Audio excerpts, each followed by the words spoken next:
कर रहे हैं, क्योंकि दोपहर तक जो है शहीद दीपचंद वर्मा का पार्थिव देह बावड़ी गांव पहुंचेगा और उसके बाद में पूरे राजकीय सम्मान के साथ में अंतिम संस्कार किया जाएगा। जी अशोक, साथ ही ये भी जानना चाहते हैं इस अंतिम संस्कार में कौन कौन लोग शामिल हो रहे हैं? क्या सेना की ओर से भी कुछ लोग वहां पर शामिल होंगे? क्या कुछ अपडेट्स इस पर? देखिए, सीआरपीएफ की टुकड़ी जो है वो कल ही आ गई थी। इसके अलावा गार्ड ऑफ ऑनर देने के लिए सीआरपीएफ की टुकड़ी की जो जवान जो होते हैं वो अलग चाहते हैं। इसके अलावा जिला प्रशासन तमाम वहां मौजूद रहता है, जनप्रतिनिधि वहां मौजूद रहेंगे। सांसद सुमेधानंद सरस्वती हैं, यहाँ के जो स्थानीय विधायक हैं महादेव सिंह खंडेला, तमाम लोग जो हैं इस जो शहादत की यात्रा में शामिल होंगे और उन शहीद की शहादत को नमन करेंगे और अंतिम संस्कार में शामिल होंगे। हजारों की संख्या में जो है लोग जो है यहाँ पे आना शुरू हो गया है। अपने लाडले का इंतजार कर रहे हैं। जिला सैनिक कल्याण अधिकारी भी यहाँ पे पहुंच गए हैं। तमाम प्रशासनिक अमला जो है व्यवस्थाओं में जुटा हुआ है। अंतिम दर्शन की जिस तरीके से व्यवस्थाएं रहेंगी, शहीद का पार्थिव देह जैसे ही पहुंचेगा, जो रस्मों रिवाज होती है वो जो उनको निर्वहन किया जाएगा। उसके बाद में जो है शहीद की यात्रा जो है निकलेगी और शहादत की यात्रा निकलने के बाद में पूरे राज्य के सम्मान के साथ अंतिम संस्कार किया जाएगा। पुलिस की टुकड़ी द्वारा गार्ड ऑफ ऑनर दिया जाएगा, सीआरपीएफ की टुकड़ी के द्वारा गार्ड ऑफ ऑनर दिया जाएगा। जी बहुत बहुत शुक्रिया अशोक इस पूरी जानकारी को हम तक पहुंचाने के लिए।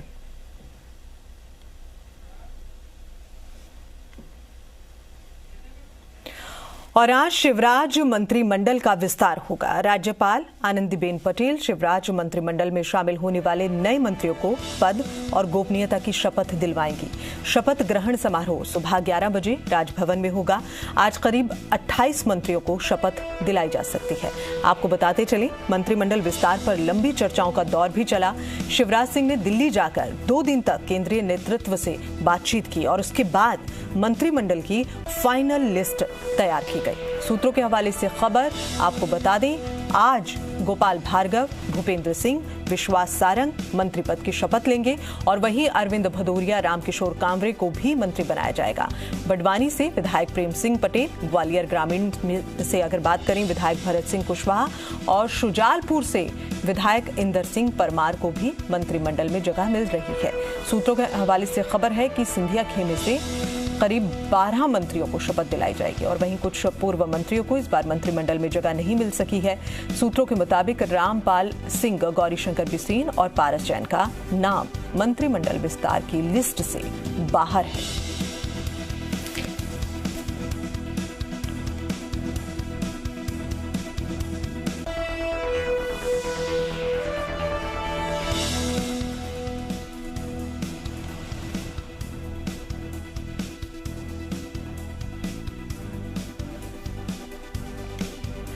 और आइए सीधा रुख करें भोपाल की और हमारे संवाददाता संदीप इसी खबर पर ज्यादा जानकारी के साथ में मौजूद हैं। संदीप, काफी अहम ये खबर है, विस्तार हो रहा है मंत्रिमंडल का, लेकिन कुछ ऐसे चेहरे हैं जिन्हें जगह नहीं मिली है, जबकि एक वक्त में खासा अपना वो मकाम जो है वो रखते थे, लेकिन अब रामपाल सिंह की बात करें, गौरीशंकर बिसेन की बात करें, इन चेहरों को जगह नहीं मिली है। बिल्कुल, ये संभावना इसी बात को लेकर है क्योंकि कल जो बातचीत हुई है मुख्यमंत्री और प्रदेश प्रभारी के साथ में, उसमें बात बनती हुई नजर नहीं आई थी। और चूंकि 22 ऐसे विधायक हैं जो कांग्रेस छोड़कर बीजेपी में आए हैं और उनको सरकार में हिस्सेदारी देनी है और ये उपचुनाव में भी जा रहे हैं, क्योंकि ये विधायक पद से इस्तीफा दे चुके हैं, मंत्री रहते हुए विधायक विधानसभा का चुनाव लड़ेंगे, तो ऐसे में उनको ताकतवर बनाया जाना जरूरी है। तो संभव है 22 में से 11 या 12 लोगों को मंत्री बनाया जा सकता है। तो जब तादाद बढ़ रही है ऐसे लोगों की, तो ऐसे में जो सीनियर लीडर्स हैं, दिग्गज लीडर्स हैं, उनको अपना मंत्री पद गंवाना पड़ सकता है, वो इस पद से महरूम हो सकते हैं। बीजेपी के लिए चुनौती जरूर है, उनको समझाना भी है, आगे की रणनीति भी बनाना है और ये भी बताना है कि जिम्मेदारियां क्या दी जाएगी। लेकिन संदीप, अगर बात करें इस तालमेल को बैठाने की, जैसा अभी आप भी बता रहे हैं, इस तालमेल को बैठाने के चक्कर में कई लोग पार्टी में नाराज भी हो सकते हैं और नाराज दिखाई भी दे रहे हैं। कैसे ये चुनौती है एक बीजेपी के सामने? बिल्कुल, जब दावेदारी की जा रही थी तभी नाराजगी और असंतोष नजर आ रहा था और ये बात बीजेपी के विधायकों को मालूम थी कि अगर ज्यादा तादाद उनको मिलेगी तो कई सीनियर लीडर्स ऐसे हैं तो जो मंत्री नहीं बन पाएंगे, ऐसे में उन्होंने संगठन के सामने रखकर अपनी नाराजगी जाहिर की थी। इनको किस तरह से मनाया जाएगा, कौन सी दूसरी जिम्मेदारियां दी जाएगी, ये अभी बीजेपी को करना बाकी है, लेकिन ये बड़ी चुनौती जरूर है बीजेपी के सामने। बिल्कुल जिम्मेदारियां दी जाएंगी। हालांकि इसके लिए जाके केंद्र सरकार से बातचीत भी हुई है, लेकिन उसके बावजूद जो बैठ रहा है तालमेल, वो एक बड़ी चुनौती जरूर है। बहुत बहुत शुक्रिया संदीप इस पूरी जानकारी को हम तक पहुंचाने के लिए।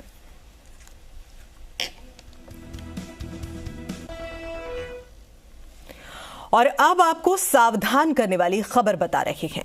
कोरोना वायरस के मामले भारत में डरावनी रफ्तार से बढ़ रहे हैं।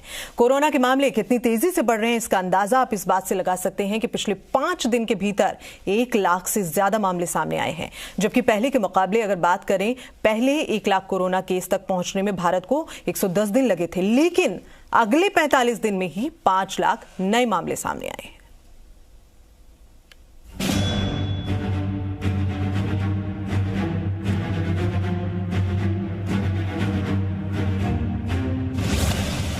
कोरोना पर आपको सावधान करने वाली खबर। देश में कोरोना वायरस मरीजों का आंकड़ा 6 लाख के पार हो गया है। सिर्फ 5 दिन में ही कोरोना मरीज 5 लाख से बढ़कर 6 लाख हो गए। देश में 30 जनवरी को कोरोना का पहला मामला सामने आया था। इसके 110 दिन बाद यानी 10 मई को यह संख्या बढ़कर 1 लाख हुई। 26 जून को संक्रमितों की संख्या 5 लाख के पार हुई और 5 दिन बाद ही ये आंकड़ा 6 लाख के पार हो गया। हालांकि बाकी देशों के मुकाबले में भारत में कोरोना की रफ्तार अभी भी धीमी है। अमेरिका में सबसे तेज 86 दिनों में 6 लाख से ज्यादा लोग कोरोना पॉजिटिव हो गए थे। भारत में इतने मामले होने में 154 दिन लगे। पहले हम मास्क को लेकर, 2 गज की दूरी को लेकर 20 सेकंड तक दिन में कई बार हाथ धोने को लेकर बहुत सतर्क थे। लेकिन आज जब हमें ज्यादा सतर्कता की जरूरत है, तो लापरवाही बढ़ना बहुत ही चिंता का कारण है। प्रधानमंत्री मोदी का 16 मिनट का भाषण कोरोना पर ही केंद्रित था। पीएम मोदी ने देश को बदलते मौसम में सावधानी बरतने की सलाह दी। कोरोना वैश्विक महामारी के खिलाफ लड़ते लड़ते अब हम अनलॉक 2 में प्रवेश कर रहे हैं और हम उस मौसम में भी प्रवेश कर रहे हैं जहां सर्दी, जुकाम, खांसी, बुखार, ये सारे न जाने क्या क्या होता है, ये मामले बढ़ जाते हैं। ऐसे में मेरी आप सभी देशवासियों से प्रार्थना है कि ऐसे समय अपना ध्यान रखिए। वहीं केजरीवाल सरकार कोरोना को नियंत्रण में करने का दावा कर रही है। मुख्यमंत्री केजरीवाल ने कहा कि जिस डराने वाले हालात का अंदाजा लगाया जा रहा था, वैसी स्थिति नहीं है। जो भयावह स्थिति 1 महीना पहले प्रेडिक्ट की जा रही थी कि 30 जून को 1 लाख के करीब केस होंगे, ये प्रेडिक्ट किया जा रहा था कि 60,000 एक्टिव केसेस होंगे। आज केवल 26,000 एक्टिव केसेस हैं दिल्ली में, लगभग 1/3।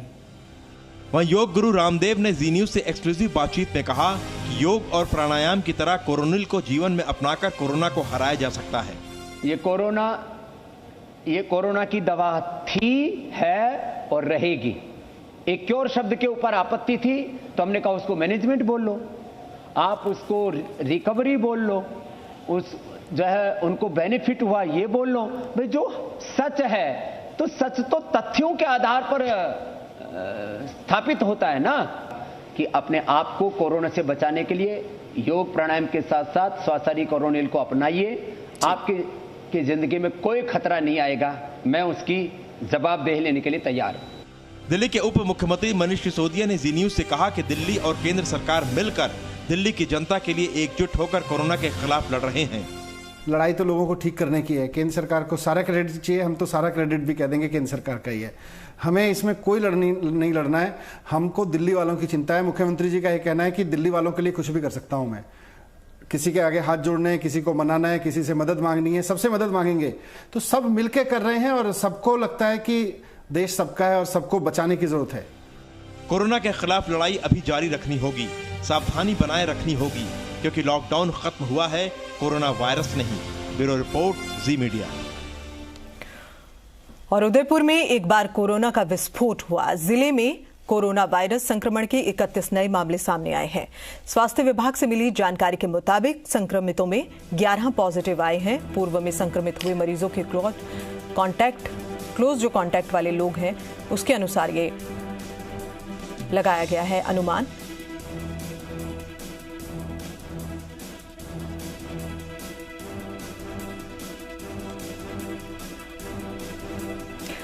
तो आपको बता दें कि कोरोना लगातार अपने पांव पसार रहा है। यहां बात उदयपुर की है। जिले में कोरोना वायरस के संक्रमण के 31 नए मामले सामने आए हैं। स्वास्थ्य विभाग ने जो जानकारी दी है इसके मुताबिक संक्रमितों में 11 पॉजिटिव आए हैं और इससे पहले संक्रमित हुए मरीजों के जो क्लोज कांटेक्ट वाले लोग हैं ये इन्हीं में से हैं।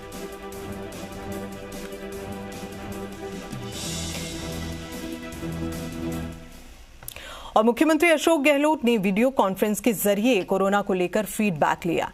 वीसी में राज्य मंत्रिपरिषद के सदस्य, प्रभारी सचिव के अलावा जिले और तहसील के तमाम बड़े अधिकारी भी इसमें शामिल हुए।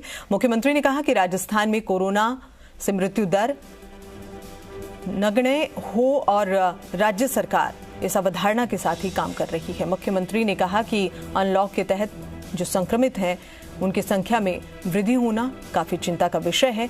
सीएम ने कहा कि पिछले कुछ दिनों में जो वो एक्टिव केसेस हैं उनकी संख्या में बढ़ोतरी हुई है। बावजूद अच्छे प्रबंधन से कोरोना की मृत्यु दर को राष्ट्रीय औसत से काफी बेहतर रखा गया है। चिकित्सा एवं स्वास्थ्य मंत्री डॉक्टर रघु शर्मा ने कहा कि अब अनलॉक 2 में भी घर घर सर्वे के बाद इस काम को फिर से आगे बढ़ाया जाएगा। मुख्य सचिव डीबी गुप्ता ने कहा कि जिन जिलों में प्रवासी श्रमिक अधिक संख्या में आए हैं वहां रैंडम टेस्टिंग की रणनीति अपनाई जा रही है। राज्य में कोरोना जांच के लिए अब तक 8,24,000 सैंपल्स लिए गए हैं। प्रदेश में 18,092 व्यक्ति संक्रमित हैं, जिनमें से 78.07% ठीक हुए हैं। प्रदेश में कोरोना से निपटने के लिए 1 लाख बेड की व्यवस्था भी की गई है। और पतंजलि की कोरोनिल दवा को आयुष मंत्रालय से बिक्री की अनुमति का मामला ठंडा होता नजर नहीं आ रहा। पूरे मामले पर राजस्थान के स्वास्थ्य मंत्री डॉक्टर रघु शर्मा ने कड़ी प्रतिक्रिया दी। उन्होंने कहा कि कोरोना महामारी के वक्त देश की जनता के साथ था। ये क्रूर मजाक है कि इस दवा का ये दावा करके बेचना कि कोरोनिल दवाई कोरोना को भी ठीक कर देगी। इसके लिए देश की जनता से बाबा रामदेव को माफी मांगनी चाहिए। स्वास्थ्य मंत्री डॉक्टर रघु शर्मा ने यह भी कहा कि बाबा अगर हिंदुस्तान की कोई मदद करना चाहते हैं तो देश में अपनी दवा निःशुल्क दें। आपको बता दें, बाबा रामदेव कोरोनिल को इम्यूनिटी बूस्टर के तौर पर बेचेंगे।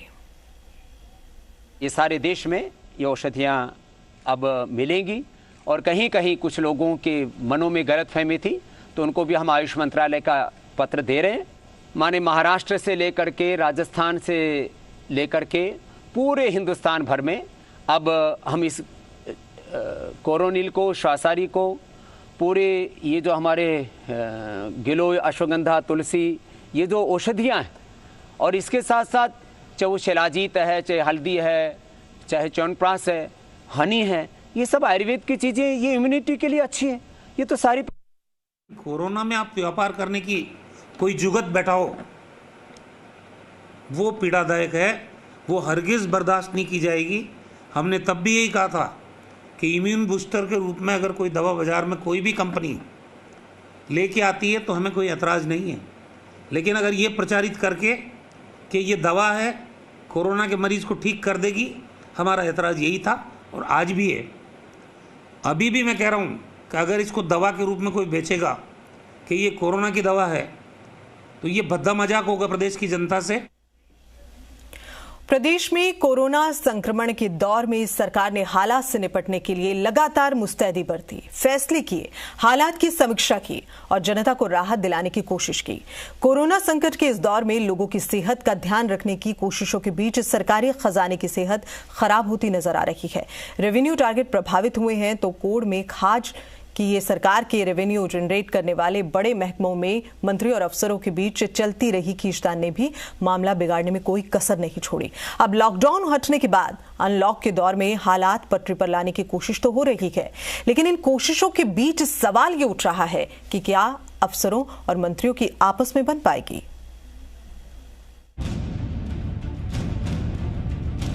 कोरोना संकट से उबरने की कोशिशों के बीच सरकार अर्थव्यवस्था की रफ्तार पकड़ने की जुगत में लगी हुई है, लेकिन सरकार के कुछ मंत्रियों और अफसरों के तालमेल ऐसे बिगड़ चुके हैं कि इसका असर सरकार की परफॉर्मेंस पर साफ देखने को मिल रहा है। सरकारी खजाने की आय बढ़ाने वाले इन विभागों में आपसी तालमेल की कमी से ना तो राजस्व ही बढ़ पा रहा है और ना ही विभागों का कामकाज हो पा रहा है। खान और पेट्रोलियम विभाग। अंतर्राष्ट्रीय मार्केट में पेट्रोलियम पदार्थों की दरें कम होने से प्रदेश सरकार के रेवेन्यू पर असर पड़ा है। कच्चे तेल पर वैट से होने वाली आय प्रभावित हुई है, लेकिन इसके साथ ही खान विभाग में मंत्री प्रमोद जैन भाया और खान निदेशक गौरव गोयल की तकरार खुलकर सामने आ गई है। हालात यहां तक पहुंच गए कि मंत्री ने खान निदेशक के पावर तक सीज कर दिए। इससे पहले भी अवैध बजरी खनन पर लगाम नहीं कस पाने की वजह से खान विभाग से आने वाला रेवेन्यू कम हुआ है। विधानसभा चुनाव से पहले भी बजरी खनन का मुद्दा चर्चा में था, लेकिन सरकार बदलने के बाद भी अभी तक बजरी खनन को लेकर समाधान नहीं हो सका है। इसकी बड़ी वजह भी मंत्री और अधिकारियों में आपसी तालमेल की कमी ही माना जा रहा है। पर्यटन विभाग में भी बंद हुआ फाइलों का पर्यटन। पर्यटन विभाग में मंत्री विश्वेंद्र सिंह और प्रमुख शासन सचिव श्रेया गुहा के बीच खींचतान से विभाग का कामकाज लगभग ठप हो गया है। मंत्री और प्रमुख शासन सचिव में अधिकारों की लड़ाई को लेकर कई बार तनातनी सामने आ चुकी है।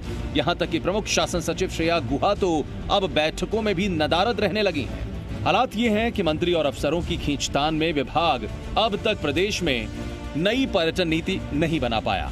मंत्री विश्वेंद्र सिंह ने आरटीडीसी की कुछ प्रॉपर्टीज को पीपीपी मोड पर देने का प्रस्ताव रखा था, उस पर भी अभी काम नहीं हो रहा।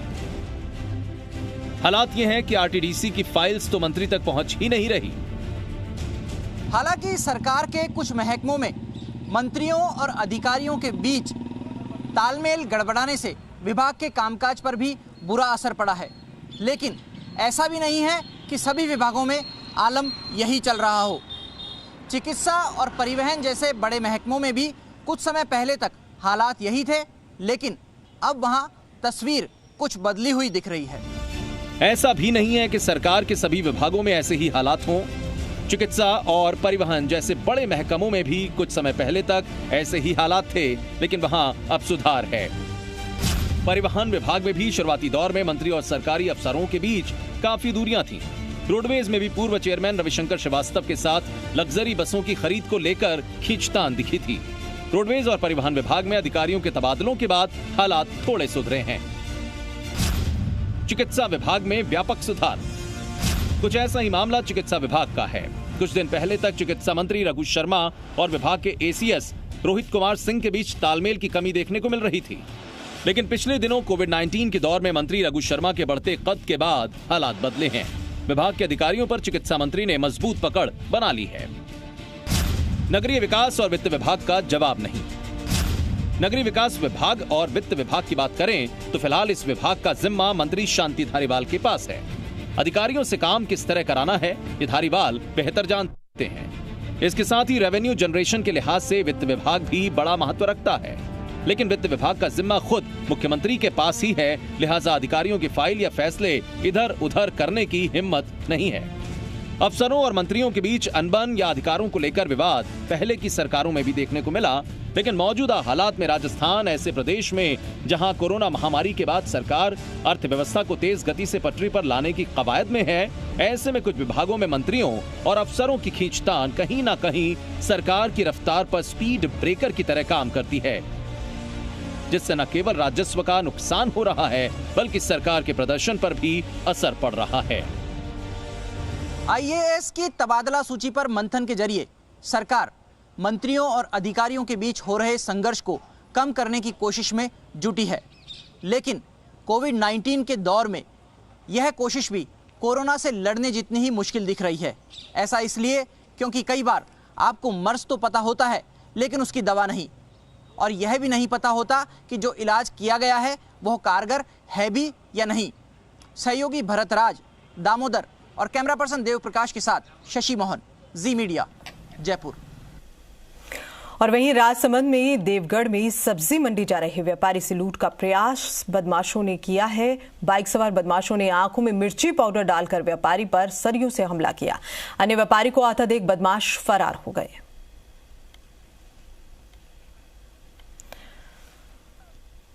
तो आपको बता दें कि ये मामला राजसमंद का है, जहां देवगढ़ में सब्जी मंडी जा रहे व्यापारी से लूट का प्रयास किया।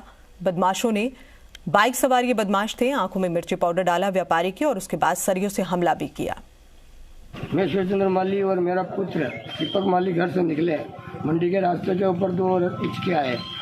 मेरे हाथ में खाते चौपनी और बैग था।